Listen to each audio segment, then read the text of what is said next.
All right, let me tell you why women have no game. All right. And you would think women who say they articulate and express their feelings and speak better than we are, smarter than us, more educated than us, they would have game. They don't, because a lot of that isn't true from the actual aspect of it. But hit the link in the description. Follow me on Patreon for the real channel. Go down. That's the only link in the description. So what I mean by that is this: men are told to suppress their feelings. You bump your head, suck it up, stop crying. A lot of these guys go through issues and then you see it come out live on the interview. Like D-Ray talked about how his mother's friends took advantage of him.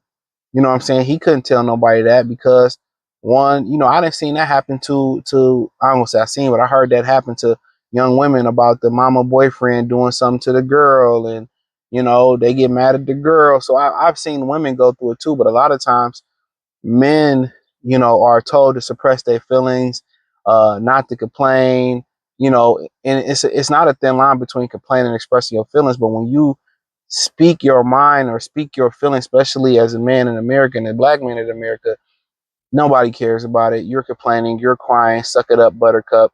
You know what I'm saying? You go to your woman, you have some complaints about maybe how she's spending or how she moving, or, and it's an issue. It's like, well, you did this, or well, is never received well. Your constructive criticism is never received well.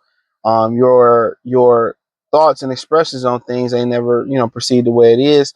And when men do things, all of a sudden he may do something that might be out of the blue. He might go on a boat trip. He might buy a boat. He may do something, and women may be like, I mean, he didn't consult me about doing this, or why didn't he say nothing? Because he can talk to you about doing something. He couldn't tell you what his complaints was, or one day he just picked up and left.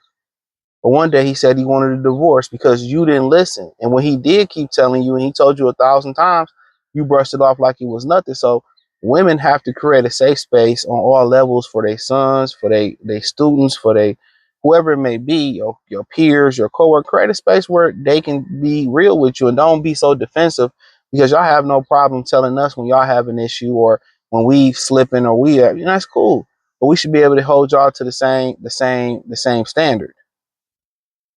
Because y'all don't handle us with kid gloves. Y'all tell us the unfiltered truth. But if we were to tell women the unfiltered truth, y'all couldn't take it. Y'all couldn't take it. Y'all would break down and send yourself to the upper room.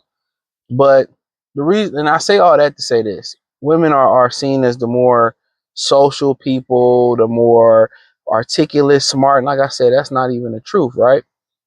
Um, it's because they suppress it. Why don't they have game? Is because everything they do is based off their sexuality and they Virginia. That's it. It's not that they're a better mouthpiece than us. If they were better socially and better verbally with us, and they was, they would be out there talking to guys. I'm so scared to talk to men, or I'm scared to shoot my shot. And now they have to shoot their shot because they told men to get their ball and go home, Roger. Go home, Roger. They told us.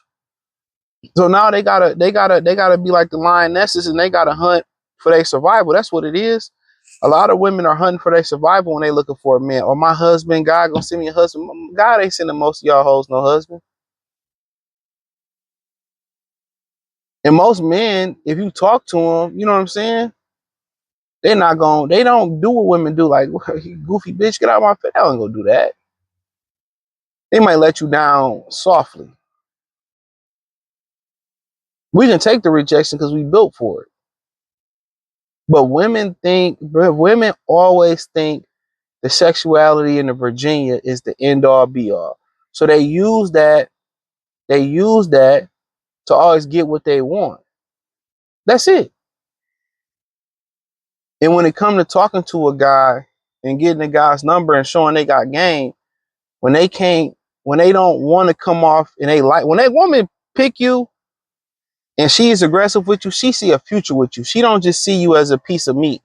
Especially if she ain't drunk or you ain't at the bar. When she pick you like that, she pick you as she sees a future with you. Now, what you do with that future is on you. What you do with that is on you. If you talk yourself out of it or you disqualify yourself, whatever. But when she choose you, she choosing you because she actually like you.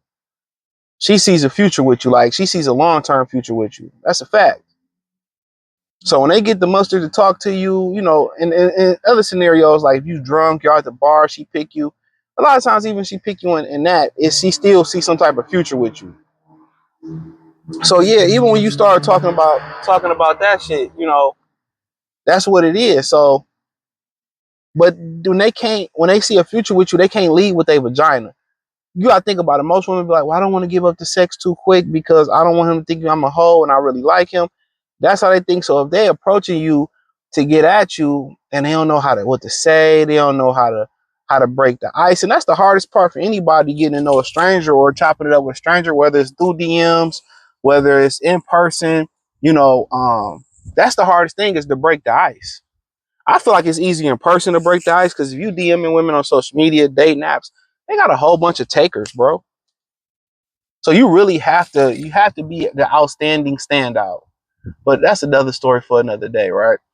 Um, but yeah, that, you know, so when they can't lead with a vagina, they lost. They lost. They lost. Like Trunks without his sword and Super Saiyan powers, they lost. So when they can't lead with that without that Virginia, now it's based on mouthpiece. It's based on eye contact. It's based on femininity. It's based on your icebreakers. It's based on if you buy a guy a drink, okay, what up? You know, a lot of women come up, they scared, that's what it is. So when they can't lead with that vagina or that Virginia, they can't lead with their sexuality for real.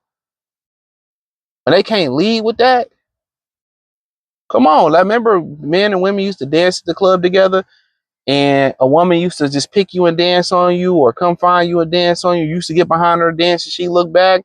Oh, you good. You know, that was their icebreaker. I remember my homie was dancing with a chick at the club. We in Montgomery, dog. The Gump. Shout out to the Gump. Shout out to the 334. And she looked and she was like, oh, hell no. Dog, we died, man. We talked about that shit. To this day, if we see each other, we gonna bring that shit up. Like, she was like, hell no. We was dog. that was some good times, man. I used to club. When I used to go to the club, that was the last era of solid clubbing. You know, I think we was in the same club that rapper Dobie died down there in Montgomery. Nah, did he? Yeah, he got popped at the Rose and shit. I don't think we was at the Rose that night. I used to go there all the time. Yeah, man. Montgomery was solid though. Shout out to the Gump. The best grits I ever had was at the Montgomery at the Embassy Suites, bro. Probably runner up is the Flying Biscuit. You niggas in the South know what that is. But hey, but yeah, that's why. When they can't use that Virginia, that's why you see a lot of women get old and bitter and start selling plates when they can't sell ass or sexuality no more. And some women try to hang on to it, and some people like it, some people don't like older women. It depends. I just took down a couple of them, but you know, they good time, not for a staycation, not for a permanent vacation. But hey, that's all I had to say, man. Hit the link in the description. Follow me on X, Instagram, Spotify, Anchor, Cash App, Venmo, PayPal, Amazon, Kick, Twitch, the whole nine. Appreciate the love and support. Or just follow me on the Patreon on this channel. So where the real channel go at, thumbs up, subscribe to the channel. Let me know what you think, comment section, please.